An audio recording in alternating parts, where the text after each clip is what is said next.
Leela hated answering the phone at night. The office where she worked as a night receptionist was eerily quiet after hours, and the dim lighting only added to the sense of unease.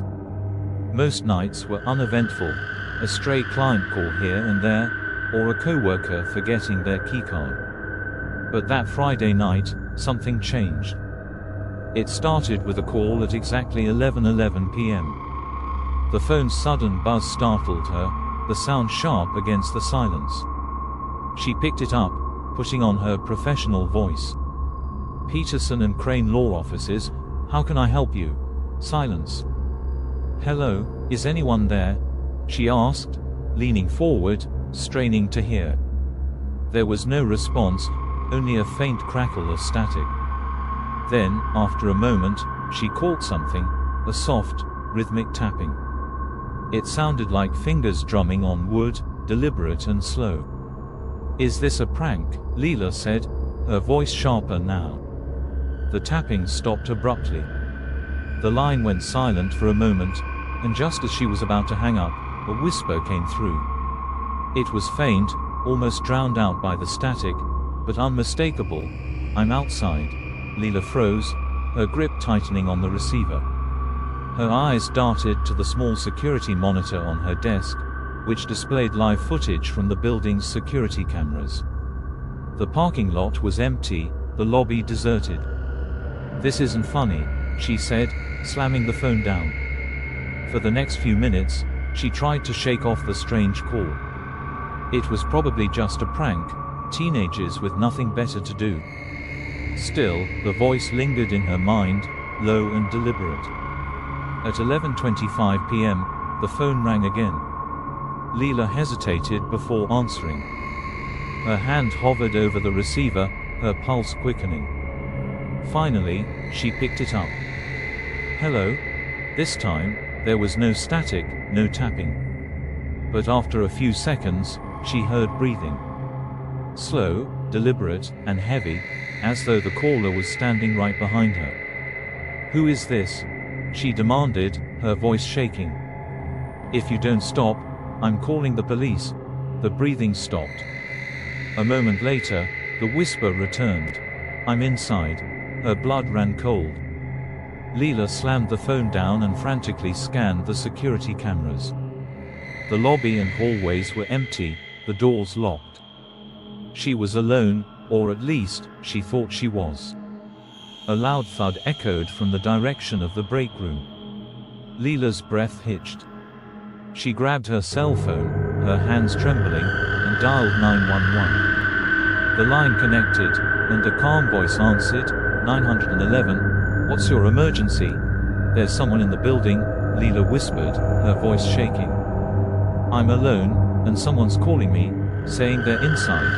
"Stay on the line," the operator said. "Police are on their way. Can you lock yourself in a room?" Leela nodded, even though the operator couldn't see her. She bolted for the nearest office, slamming the door shut and locking it. The room was dark, lit only by the faint glow of a desk lamp. She crouched behind the desk, clutching her phone like a lifeline. The operator stayed on the line, asking her questions to keep her calm, but Leela's attention was elsewhere. Footsteps echoed in the hallway. They were slow and deliberate, moving closer. Leela clapped a hand over her mouth to stifle a gasp. The footsteps stopped outside the office door. The knob jiggled once, then again, harder this time. Leela's heart pounded in her chest, each beat louder than the last. Through the crack beneath the door, she saw a shadow, a pair of feet standing motionless. Then, the phone in her hand buzzed. A new call. It was the office line.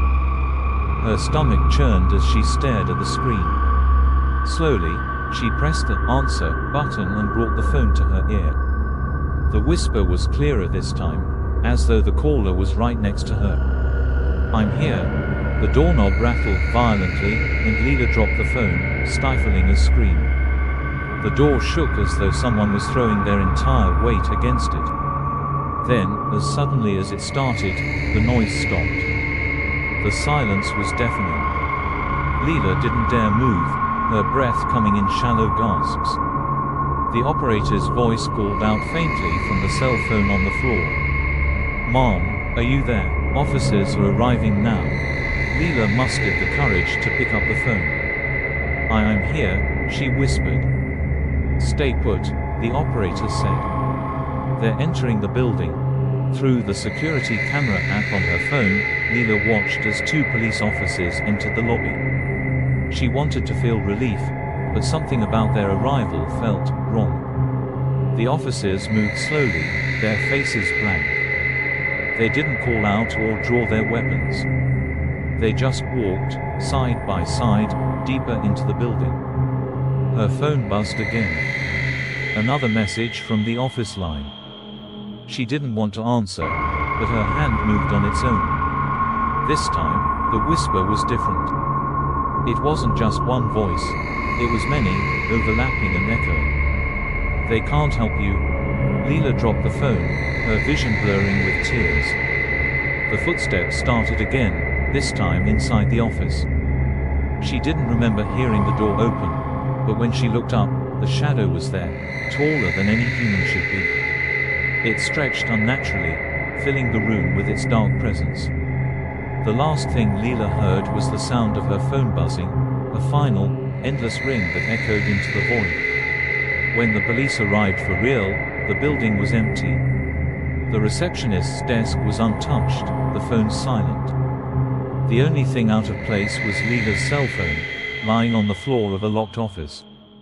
Esse é o DJ Holanda, tá lançando a nova moda.